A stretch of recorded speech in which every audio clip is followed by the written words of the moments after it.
আমরা সবসময় অনেক বেশি আমরা সেন্সিটিভ এবং নিশ্চয়ই আমরা এই বিষয়গুলো আমরা দেখব।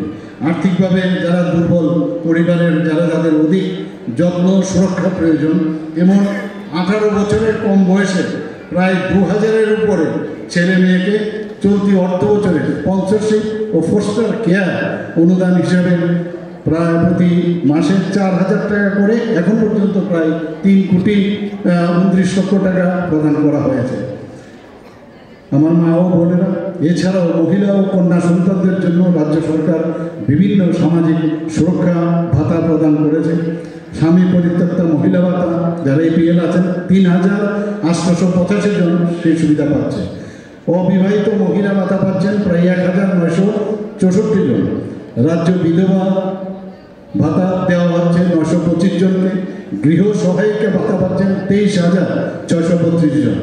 বিধবা ও পরিত্যক্তা মহিলা ভাতা পাচ্ছেন 58,558 জনের মতো। ত্রিপুরা শিশু কন্যা উৎসাহ ভাতা পাচ্ছে প্রায় 64,603 জন। মুখ্যমন্ত্রী সামাজিক সহায়তা প্রকল্প যারা দুস্থ মহিলারা আছেন তারা প্রায় 7,500 করে সেটা পাচ্ছেন। জাতীয় স্তরে শিক্ষা যারা বাইরে করতে যায় বা আরও বেশি হায়ার এডুকেশন করতে চায় সেই সব মেয়েদের জন্য প্রায় 33% সুদের হারে ঋণের ব্যবস্থা করা হয়েছে। আমাদের সরকার মহিলাদের ক্ষমতায়নের ক্ষেত্রে সবসময় সজাগ।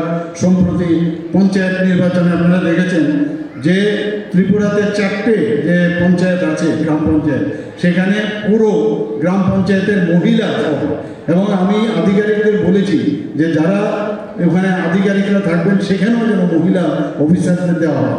কাজেই সেই যে 4টা আমাদের পুরো মহিলা দ্বারা পরিচালিত, এটা আমাদের জন্য সত্যি একটু গর্বের বিষয় এবং সেই বিষয়টা আমি দিল্লিকেও জানিয়েছি এবং অত্যন্ত বাহবা আমাদের দিয়েছেন যে আপনারা 4টা এই ধরনের গ্রাম পঞ্চায়েত মহিলা দ্বারা সম্পূর্ণ মহিলা দ্বারা আপনারা পরিচালিত করছেন। কারণ আমরা জানি মহিলাদের উপর আমরা আস্থা রাখতে পারি।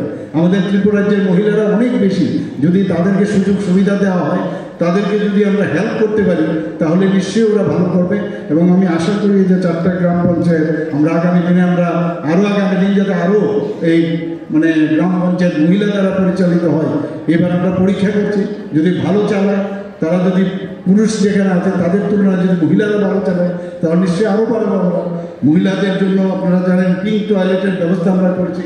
রাস্তাঘাটে বেরোলে অনেক সময় টয়লেটের জন্য অনেকের সমস্যা হয়, একই টয়লেটের সেখানে পুরুষও যায় মহিলারা যায় সবাই যায়, তো তার জন্য আমরা পিঙ্ক টয়লেটের তারও কাজ চলছে। এখানে আপনারা টিআরএলএমের বিষয়ে এখানে কথা বলেছেন।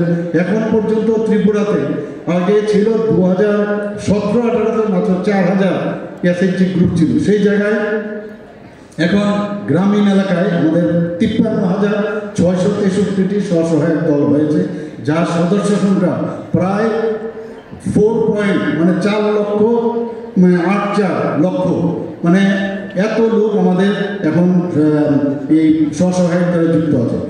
আমাদের টিইউএলএম যারা এসএইচজি গ্রুপ শহরে আছে সেখানেও প্রায় 5,000-এর উপরে, ধরুন প্রায় 6,000 আমাদের সেই এসএইচজি গ্রুপ আছে। সেখানেও প্রায় 63,743 জন মহিলা একসাথে যুক্ত হয়েছে।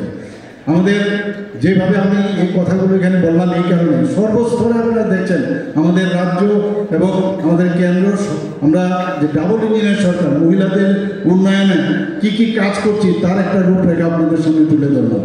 রাজ্যে বর্তমানে আপনারা নিশ্চয়ই শুনে খুশি হবেন যে ত্রিপুরাতে প্রায় 91,871 জন লাখপতি দিদি হয়েছে।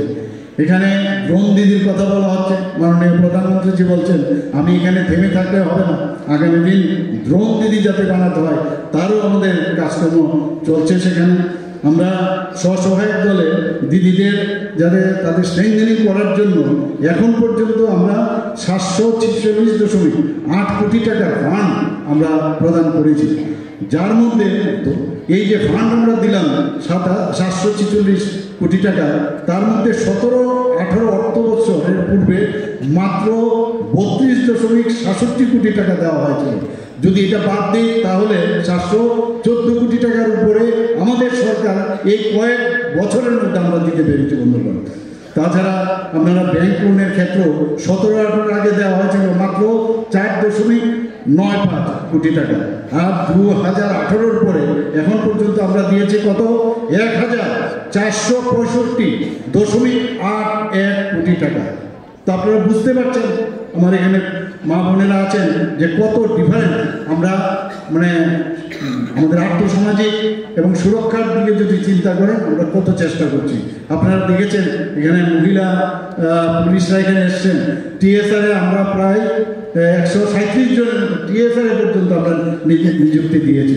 আগে টিএসআরে মহিলা দেবে তো ভয়ে একদম সাংঘাতিক অসম্ভব, মহিলারা কি পারবে? আমি ওনাদের প্যারেডও দেখতে গেছি, এত ভালো ওরা প্যারেড করে, সব দিক দিয়ে ওনারা অনেক বেশি ভালো কাজ করছেন। আপনারা 3.87 লক্ষ স্বসহায়ক দলের দিদিরা প্রধানমন্ত্রীর যে সুরক্ষা বীমা যোজনা যেটা করা হয়েছে তারও কিন্তু সুরক্ষা পাচ্ছে।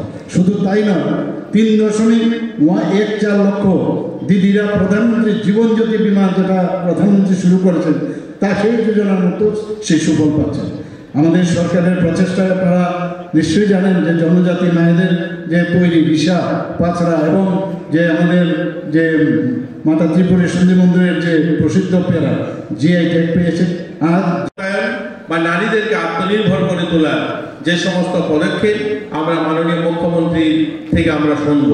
আমরা ইতিমধ্যে ত্রিপুরা সরকারের যে সমস্ত সরকারি চাকরি রয়েছে সেখানে 33% আরক্ষণ, এছাড়াও বিভিন্ন সরকারি যে সমস্ত মার্কেট স্টল তৈরি করা হয় সেখানে 50% স্টল তাদের নামে করা হয়েছে। আমরা আমাদের রাজ্যে যেখানে রেশন শপগুলো সেখানে তাদের নামে, মহিলাদের নামে সেটা করা হয়ে থাকে। আমরা আমাদের সমাজ কল্যাণ সমাজ শিক্ষা দপ্তরের সহায়তায় আমরা 45 জনকে এবছর মহিলাকে ড্রাইভিং ট্রেনিং করানো বা তাদেরকে ড্রাইভিং লাইসেন্স দিয়ে তারা যেন নিজের পায়ে দাঁড়াতে পারে তার জন্য আমরা পদক্ষেপ নিয়েছি। আমরা আমাদের হোমে যে সমস্ত বাচ্চারা থাকে তার থেকে 2 জন বাচ্চাকে হসপিটাল ম্যানেজমেন্ট পড়ার জন্য আমরা ইতিমধ্যে বাইরে পাঠিয়েছি। আমরা মহিলা নির্যাতন, যেখানে মহিলাদের উপরে নির্যাতন হয় সে সমস্ত মহিলারা যেমন এক ছাদের তলায় বিভিন্ন সুবিধা পেতে পারে তার জন্য ওয়াশাপ সেন্টার, সখী সদন বা শক্তি সদন সেই সমস্ত বিভিন্ন হোম তৈরি করা হয়েছে। বা আমাদের যে প্রত্যেকটা জেলাতে আজকে ওয়ান স্টপ সেন্টার তৈরি করা হয়েছে। ইতিমধ্যে আমাদের ত্রিপুরা সরকার কেন্দ্র সরকারের সহায়তায় ওয়ার্কিং ওমেন হোস্টেল, যে আমাদের আগরতলাতে একটা ছিল, এরকম প্রত্যেকটা জেলাতে এবং আগরতলাতে 2টো অর্থাৎ 10টা নতুন ওয়ার্কিং ওমেন হোস্টেল তৈরি করবে তার সিদ্ধান্ত হয়েছে এবং অর্থ বরাদ্দ করা হয়েছে।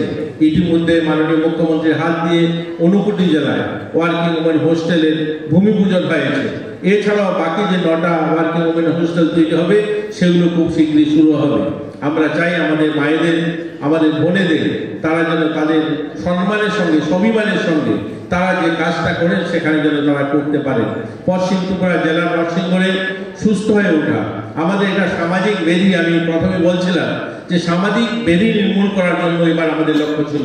আমরা দেখি রাস্তায় বিভিন্ন সময় ট্রেনে বা অন্য কোনো রাজ্য থেকে যখন মানসিক রোগী যে সমস্ত বোনেরা দিদিরা আমাদের আগরতলা শহরে চলে আসে, তারা যখন আমাদের মেন্টাল হসপিটালে যারা পুলিশ বা বিভিন্ন এনজিওর মাধ্যমে তাদেরকে সেখানে তুলে দেওয়া হয়, তারা যখন সেখান থেকে সুস্থ হয়ে ফিরে আসে তখন পরিবারের লোক তাদেরকে গ্রহণ করতে অস্বীকার করে বা তাদেরকে গ্রহণ করেও না, এরকম অসংখ্য ঘটনা রয়েছে। সেই সমস্ত ক্ষেত্রে সেই সমস্ত মহিলারা বা দিদিরা কোথায় যাবে তার জন্য সরকার হাফওয়ে হোম তৈরি করেছে, যেখানে সেই সমস্ত মহিলারা থাকতে পারে এবং তাদেরকেও আমরা স্কিল ট্রেনিং এর মাধ্যমে তাদেরকে কোনো কিছু শেখানো, সেগুলো আমাদের সরকার পদক্ষেপ নিচ্ছে। আমরা নরসিংগড়ে মহাত্মা গান্ধী মেমোরিয়াল বৃদ্ধা আবাস আমরা পরিচালনা করছি। আমাদের পরিকল্পনা রয়েছে অন্য জেলাতেও বৃদ্ধাশ্রম তৈরি করার। আপনারা সকলে জানেন প্রধানমন্ত্রী মাতৃবন্দনা যোজনার মাধ্যমে 2018 সাল থেকে 2025 সাল অবধি আমরা প্রায় 1,42,759 জন মহিলাকে প্রতি যারা গর্ভবতী হন তাদেরকে প্রথম বাচ্চার জন্য 5,000 টাকা এবং দ্বিতীয় বাচ্চা যদি কন্যা সন্তান হয় 6,000 টাকা করে আমরা তাদেরকে আর্থিক সাহায্য করেছি। মুখ্যমন্ত্রী মাতৃপুষ্টি উপহার আমাদের যখন থেকে এই স্কিম চালু হয়েছে আমরা ইতিমধ্যে 2025 অবধি 21,551 জন গর্ভবতী মায়েদেরকে আমরা সাহায্য করেছি। আমরা আমাদের রাজ্যে সামাজিক ভাতা আপনারা জানেন যে 700 টাকা ছিল, সেই ভাতা থেকে বাড়িয়ে 2000 টাকা করা হয়েছে। আমরা যদি দেখি আমাদের রাজ্যে বিধবা ভাতা বা স্বামী পরিত্যক্ত ভাতা বা ত্রিপুরা শিশু কন্যা উৎসাহিত ভাতা, মুখ্যমন্ত্রী সহায়তা প্রকল্প, এই সমস্ত ভাতা শুধু মহিলাদেরকে আমরা যে 4 লক্ষর কাছাকাছি ভাতা দিয়ে থাকি, তার মধ্যে শুধু মহিলারা 1,77,998 জন মহিলা ইতিমধ্যে ভাতা পান, প্রতি মাসে 2000 টাকা করে।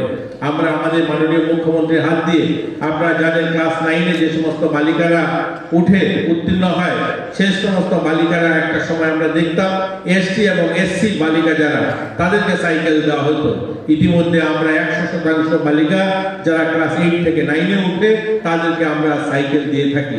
আমরা আমাদের রাজ্যের 100% মহিলাদেরকে যে সাইকেল দেওয়া হয়, এই সাইকেল দেওয়ার মানে হলো যে আমরা সমতা অর্থাৎ সবাইকে যে সমদৃষ্টিতে দেখা।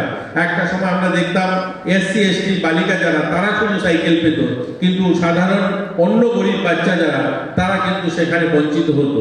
এটার থেকে আমরা বের করে যে সকলকে এক দৃষ্টিতে, সবাইকে ইকুয়াল, যে এক সমান নজরে দেখা, তাদেরকে সকলকে সাইকেল দেওয়ার কাজ করেছে আমাদের রাজ্য সরকার। আপনারা সকলেই জানেন যে স্বাবলম্বী গ্রুপ আপনারা ইতিমধ্যে দেখেছেন, আমাদের পিআরএল এর মাধ্যমে যে সমস্ত মহিলারা বিভিন্ন গ্রুপ তৈরি করেছে, আমাদের সরকার 2018 থেকে 2024 পর্যন্ত প্রায় 1500 কোটি টাকা গ্রামীণ মহিলাদেরকে আত্মনির্ভর হওয়ার জন্য বিভিন্ন গ্রুপের মাধ্যমে আর্থিক সাহায্য করেছে। তো আমরা চাই সকল মায়েরা এবং আমাদের বোনেরা সকলেই আত্মনির্ভর হোক। মাননীয় মুখ্যমন্ত্রীর উদ্যোগে আমরা গত বছরই 2023 সাল থেকে আমরা মুখ্যমন্ত্রী ট্যালেন্ট সার্চ স্কিম, আমরা যারা খেলাধুলার সঙ্গে যুক্ত রয়েছে ওই সমস্ত মেয়েদেরকে যারা ন্যাশনাল লেভেলে গোল্ড মেডেল জিতছে বা যারা সিলভার মেডেল বা ব্রোঞ্জ মেডেল জিতছে, তাদেরকেও আর্থিক সাহায্য করার ব্যবস্থা করা হয়েছে। আমরা যারা গোল্ড জিতছে তাদেরকে 1 লক্ষ টাকা, যারা সিলভার জিতছে তাদেরকে 50,000 টাকা, যারা ব্রোঞ্জ জিতছে তাদেরকে 25,000 টাকা সে সমস্ত মেয়েদেরকে আমরা দিয়ে থাকছি। আমরা কোনো মেয়ে যদি ভালো কোচিং এর জন্য বাইরে যেতে হয়, উচ্চমানের কোনো ধরনের তার প্রশিক্ষণের জন্য অন্য রাজ্যে যেতে হয়, তাহলেও আমরা তাকে এককালীন 5 লক্ষ টাকা দিয়ে সাহায্য করে থাকি মুখ্যমন্ত্রী ট্যালেন্ট সার্চ স্কিমে। এই ধরনের অনেকগুলো আমাদের স্কিম রয়েছে। আপনারা